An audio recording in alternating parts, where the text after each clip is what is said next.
আমার সোনার বাংলা আমি তোমায় ভালোবাসি, এই জাতীয় সঙ্গীত দুই বাংলা এক করার জন্য জাতীয় সঙ্গীত। আমরা কি দুই বাংলা এক হতে চাচ্ছি? আমরা কি স্বাধীন বাংলাদেশ থাকতে চাই না ভারতের পশ্চিমবঙ্গের অঙ্গ? হ্যালো এভরিওয়ান, কেমন আছেন সবাই? চলে আসলাম আপনাদের মাঝে আবার নতুন একটি ভিডিও নিয়ে। সো গাইস, আজকে যে বিষয়টা সম্পর্কে কথা বলবো সেটা হচ্ছে জাতীয় সঙ্গীত। আমরা জানি আমাদের জীবনের প্রথম ধাপটা যেখান থেকে শুরু হয় সেটা হচ্ছে স্কুল, এবং স্কুলে ক্লাসরুমে ঢোকার আগেই যেই পাঠটা আমাদেরকে দেওয়া হয়েছিল সেটা হচ্ছে জাতীয় সঙ্গীত। আমার সোনার বাংলা আমি তোমায় ভালোবাসি কথাটা বলতেই মনের ভিতরে এক অন্যরকম প্রশান্তি কাজ করে, এবং সেই জাতীয় সঙ্গীতকেই পরিবর্তন করতে চান আমান আজমি। এবং কেন তিনি পরিবর্তন করতে চান সেটাও তিনি আমাদের মাঝে উল্লেখ করেছেন। তিনি বলেছেন যে এই জাতীয় সঙ্গীত 1905 সালে রবীন্দ্রনাথ ঠাকুর তিনি লিখেছিলেন দুই বাংলাকে এক করার জন্য। কিন্তু আমরা কি দুই বাংলা এক হতে চাই?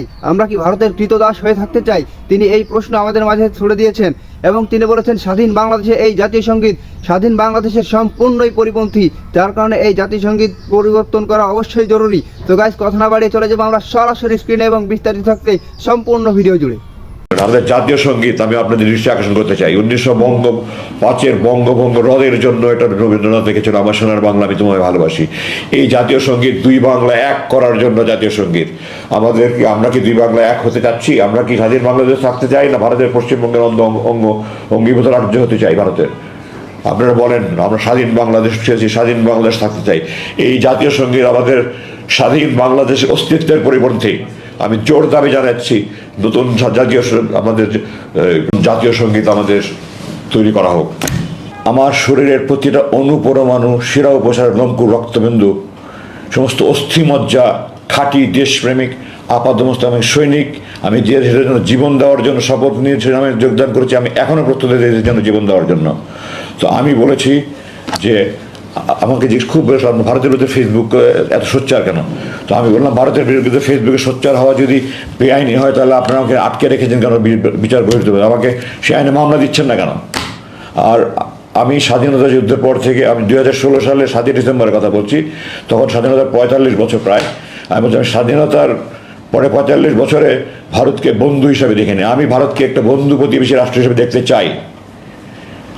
আমাদের ফরেন পলিসি হলো, আমাদের পররাষ্ট্রনীতি হলো friendship to all, malice two নান। সবার সাথেই বন্ধুত্ব, কারোর সাথে বৈরিতা না করে। আমি আমার সকল প্রতিবেশীকে বন্ধু রাষ্ট্র পেতে চাই, কিন্তু বন্ধুত্ব কখনো একতরফা হয় না। আমি আপনাকে বন্ধুর মতো ভালোবেসে যাব, আপনি আমাকে চর থাপ্পড় লাথি মারবেন, এটা কোনোদিন বন্ধুত্ব হয় না। তো আমি দেখেছি তারা আমাদের সমস্ত নদীতে বাদ দিয়ে, ফারাক্কাবাদের মতো বাদ দিয়ে, যখন আমাদের পানির দরকার তারা আমাদের খরা তৈরি করছে, আর যখন আমাদের দেশে বন্যা তখন তারা বাদ করে দিয়ে, আপনারা এখন দেখতে পাচ্ছেন, আজকে দেখতে পাচ্ছেন কি হচ্ছে আমাদের এই পূর্বাঞ্চলীয় জেলাগুলিতে, কীভাবে লাখ লাখ মানুষ আজকে কষ্ট স্বীকার করছে। আমি 2009 সালে আমাকে বরখাস্ত করার পর থেকে আমি এই কাজ করছি। আমার বরখাস্ত প্রসঙ্গে আমি একটু পরে আসছি। 2009 সালে কীভাবে আমাকে বরখাস্ত করলেন আমি একটু পরে আসছি। তো আমি তখন থেকে আমি ভারতের বিরুদ্ধে ফেসবুকে সোচ্চার ছিলাম। আমার বোন ফেলানির লাশ 24 ঘন্টা তার কাটা ঝুলেছিল, আমার এখন বুক ফেটে যায়। 2 দিন পর পরে আমার ভাই বোনদেরকে বর্ডারে গুলি করে মারছে, কোনো প্রতিবাদ নাই। তারা আমাদের চারিদিকে তার কাটা ভাড়া দিয়ে রেখেছে, ওয়াচ টাওয়ার বানিয়ে রেখে তারা আমাদের বাণিজ্যিক বৈষম্য তৈরি করে রেখেছে। এগুলোর কোনো প্রতিবাদ নাই, কেউ কিছু বলে না। আমি আমার প্রতিজ্ঞা ছিল, আমার পণ ছিল, আমার জেহাদ ছিল, আমি আমার দেশের পক্ষে আমার জীবন যে আমি যা কিছু বলে যাব। আমার ক্ষুদ্র প্রচেষ্টা আমি ফেসবুকে লেখালেখি করছি। এগুলো নিয়ে আমার বিরুদ্ধে তারা খুব ক্ষুব্ধ। আমি বিস্মিত যে বাংলাদেশের কোনো একটা বাহিনী, যে কোনো বাহিনী হোক, তারা ভারতের বিরুদ্ধে আমি যদি ক্ষোভ প্রকাশ করে থাকি, তাদের এত ক্ষুব্ধ হওয়ার কি আছে? তারা কি ভারতপ্রেমী? তো গাইস, আপনারা সম্পূর্ণ ভিডিওটি দেখলেন, এবং এই ভিডিও সম্পর্কে আপনাদের মূল্যবান মতামত অবশ্যই কমেন্ট বক্সে জানিয়ে যাবেন। দেখা হবে আপনাদের সাথে অন্য কোনো ভিডিওতে। ভালো থাকবেন, সুস্থ থাকবেন, আল্লাহ হাফেজ।